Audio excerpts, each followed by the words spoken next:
Assalamualaikum. 3, 2, 1. Assalamualaikum warahmatullahi wabarakatuh. Bismillah, alhamdulillah, assalatu wassalamu ala rasulillah wa ala alihi wa sahbihi wa mawala. Seperti janjiku di video sebelumnya, kali ini aku akan berbagi tentang pengalamanku ketika menziarahi seorang Rabiatul Adawiyahnya Hadramaut, seorang waliyah, alimah dan salihah yang mendapat derajat kewalian karena berkat kecintaan beliau kepada Rasulullah dan Ahlul Bait. Namun sebelumnya kita akan berziarah dulu ke makam sesepuh dari keturunan Bani Alawi.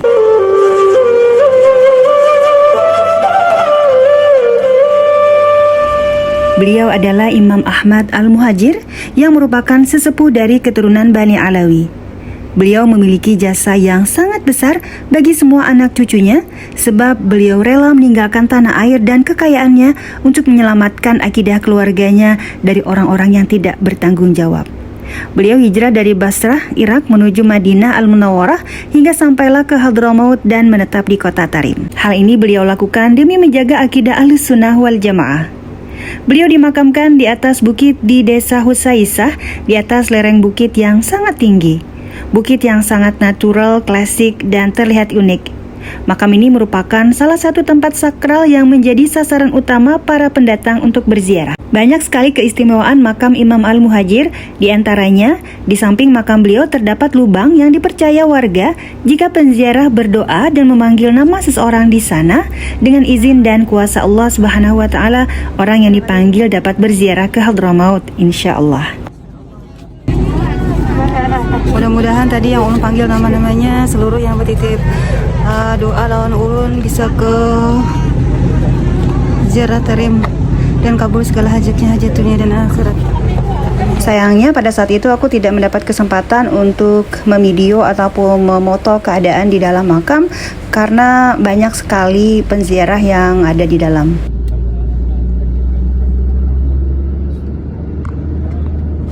Kawan-kawan, kata wali selama ini sering diidentikan dengan kaum laki-laki ya. Nah ternyata ini kurang tepat. Nyatanya wali juga ada dari kalangan perempuan. Salah satu waliullah dari kalangan perempuan itu adalah Syekhah Sultanah binti Ali Az-Zubaidiyah. Beliau berasal dari kabilah Al-Kindiyah yang juga bukan dari keturunan orang yang saleh, tapi memiliki semangat dan kemauan untuk menjadi wanita salehah. Beliau seorang wali agung perempuan asal Yaman yang pekerjaannya selalu bersolawat kepada Rasulullah SAW.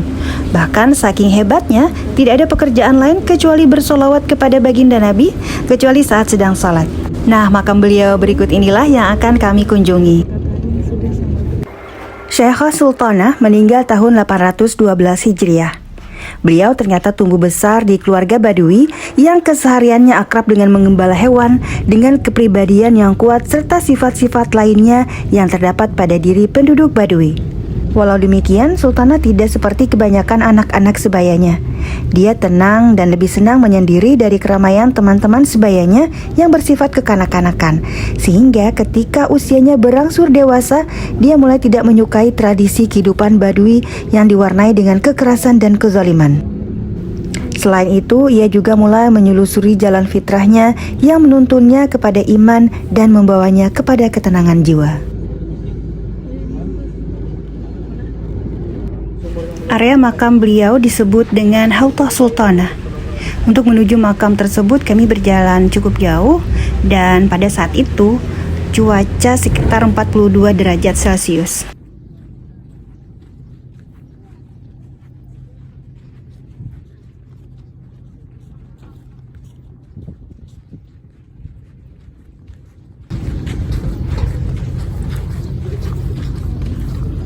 Menuju makam Syekhah Sultanah.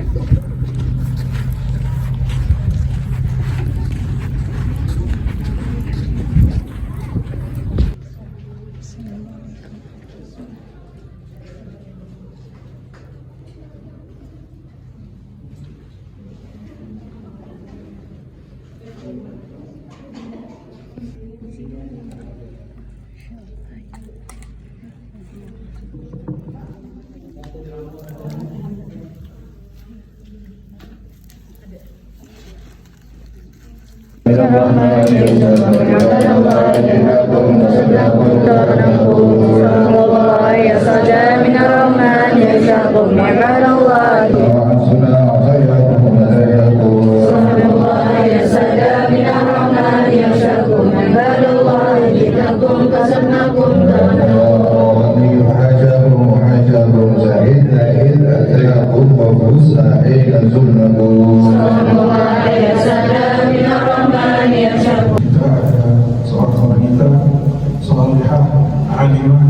Al-Ghaliyah Mahbubah Indallah Rasul Sallallahu Alaihi Wasallam. Jadi wanita solehah yang dijuluki nama beliau Syekhah Sultanah binti Ali Az-Zubaidi. Syekhah Sultanah binti Ali Az-Zubaidi. Beliau bukan daripada keturunannya Rasul Sallallahu Alaihi Wasallam, tapi beliau dari salah satu pencintanya Rasul Sallallahu Alaihi Wasallam.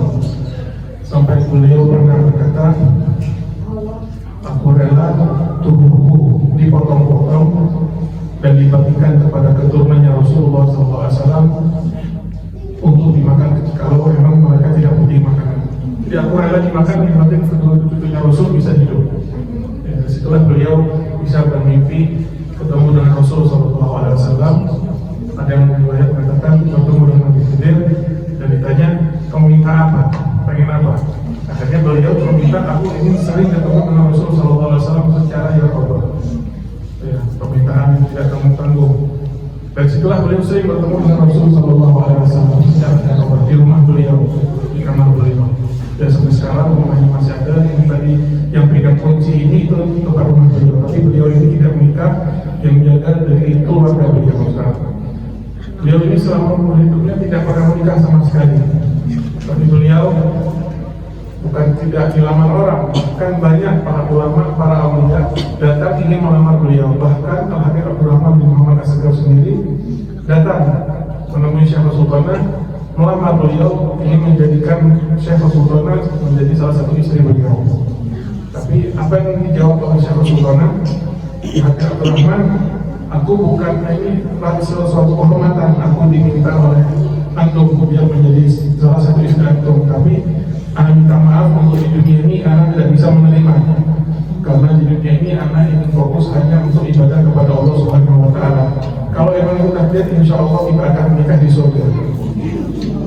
Luar biasa sampai beliau bisa berkata seperti itu, berarti beliau yakin dengan kedudukan beliau di sisi Allah Subhanahu Wa Taala. Beliau juga pernah mengatakan,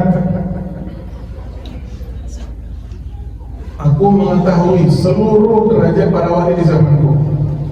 Betul, luar biasa. Aku mengetahui seluruh para wali derajat-derajatnya, siapa yang di atas, siapa yang di tengah, siapa yang di bawah. Kecuali dua, aku tidak bisa melihat dan mataku tidak bisa menembus makom mereka, yaitu Habib Abdurrahman As-Segaf dan juga anak beliau Habib Abu Bakar As-Sakran. Itu aku tidak bisa tembus di mana makom beliau itu saking sangat tingginya. Tapi aku tahu, aku bisa mengetahui kedatangan Syekh Abdurrahman As-Segaf. Ingin ketika kalau Habib Abdurrahman ingin datang ke sini, aku bisa mengetahui 2 hari sebelum kedatangan. Ya, nggak ada telepon, nggak ada kapal, belum ada kendaraan. Aku bisa mengetahui dengan apa? Dari apa? Dari angin yang badai besar yang datang dari kota badai datang di kota. Jadi sebelum Habib Abdurrahman datang, itu badai sudah datang ke kota sini. Dan beliau ini juga cinta sama Habib Abdurrahman As-Segaf ya. Sampai beliau mempunyai qasidah pujian untuk Habib Abdurrahman As-Segaf dan pujian-pujian untuk anak-anaknya Habib Abdurrahman As-Segaf, sehingga sama Habib Abdurrahman As-Segaf ditaruh di awal hadrahnya beliau. Jadi seperti yang kita katakan kemarin, hadrahnya Habib Abdurrahman As-Segaf ini sangat luar biasa ya kan. Pukulan gendang pertama dipukul itu sudah hadir 1000 arwah, 1000 ruh di antara dua tiang di Masjid As-Segaf. Dan itu dia lakukan seminggu 2 kali hadrah tersebut. Dan kemarin kita juga menceritakan di Zambal, ketika ada habaib yang datang ke kota Zambal, datang ke kota Tarim ingin menghadiri hadrah Segaf, tapi mereka ziarah ke Zambal dulu. Tapi ketika masuk ke Zambal, arwah ahli Zambal kosong. Sampai datang satu orang bilang, para ahli Zambal lagi hadir di Masjid As-Segaf untuk menghadiri hadrah Segaf.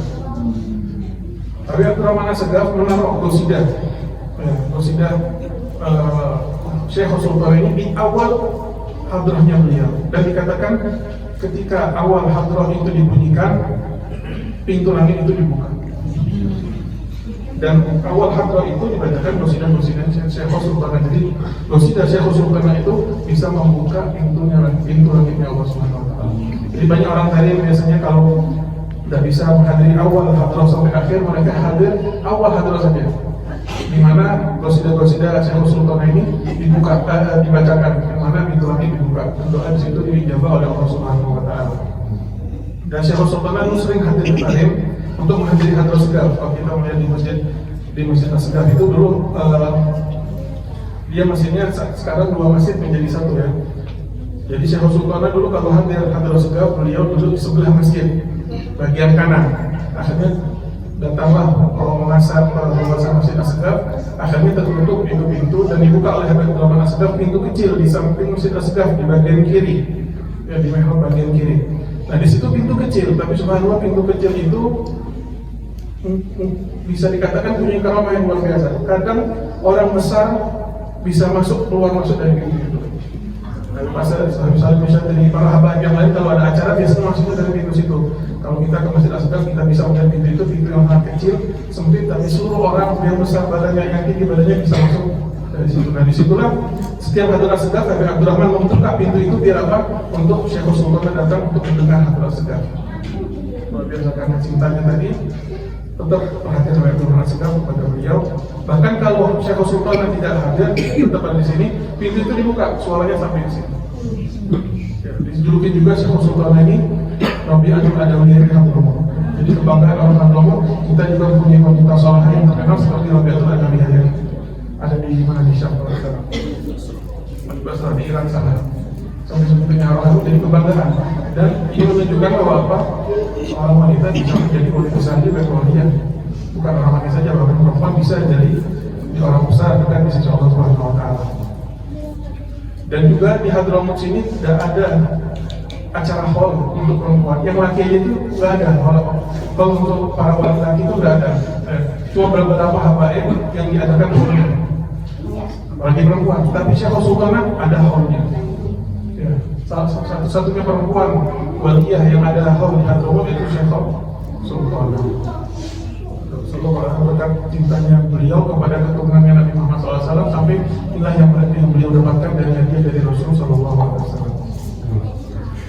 Karena mendapatkan hadiah dari Rasulullah sehingga dicinta para habaib dan diberikan makom yang tinggi. Yang kedua, ibadah beliau. Dia seorang wanita yang sangat kuat beribadah. Jadi menjadi contoh bagi kita pada taat, terutama bagi kebinian supaya dapat mencontoh misalnya di mana meletakkan kecintaan hati, kemana meletakkan kecintaan hati. Kalau kecintaan hati kepada Ahlul Bait sebagaimana ibunya Imam Al-Haddad cinta dengan Habib Abdullah Idrus, dia menjadi orang yang luar biasa. Kalau kebinian cintanya dengan berbagai macam dunia dia anaknya anak arwah ini yang sangat penting. Kemudian yang kedua, jadi taat dan ibadahnya beliau. Sampai beliau tadi cinta dengan Ahlul Bait, berani menyerahkan dirinya apapun asal untuk Ahlul Baitnya Rasulullah SAW. Dengan berkat alamat sini, Rabi'atul Adawiyahnya Hadramaut adalah julukan para habaib dan orang-orang soleh terhadap Syekhah Sultanah. Memang gelar tersebut sangat sesuai dengan hal dan makomnya Syekhah Sultanah, karena beliau mulai kecil sudah menyelusuri jalan tasawuf. Ibrah yang dapat kita petik dari sosok waliullah Syekhah Sultanah adalah bahwa semua orang memiliki kesempatan untuk dekat dengan Allah serta menjadi orang saleh. Syarat untuk menjadi orang saleh tidak harus anak orang saleh. Siapapun kita, jika ada kemauan kuat, akan bisa menjadi orang saleh. Tidaklah seseorang menjadi wali, kekasih Allah, kecuali setelah tumbuh di hatinya kecintaan pada Ahlul Bait. Dan dengan kuatnya iman dan ketakwaan, wanita bisa mengungguli laki-laki. Oke kawan-kawan, aku mau lanjutin dulu perjalanannya. Dan kira-kira kita akan berziarah ke makam siapa lagi ya setelah ini. Yang penasaran jangan lupa pantau terus video aku berikutnya. Oke, wassalamualaikum warahmatullahi wabarakatuh.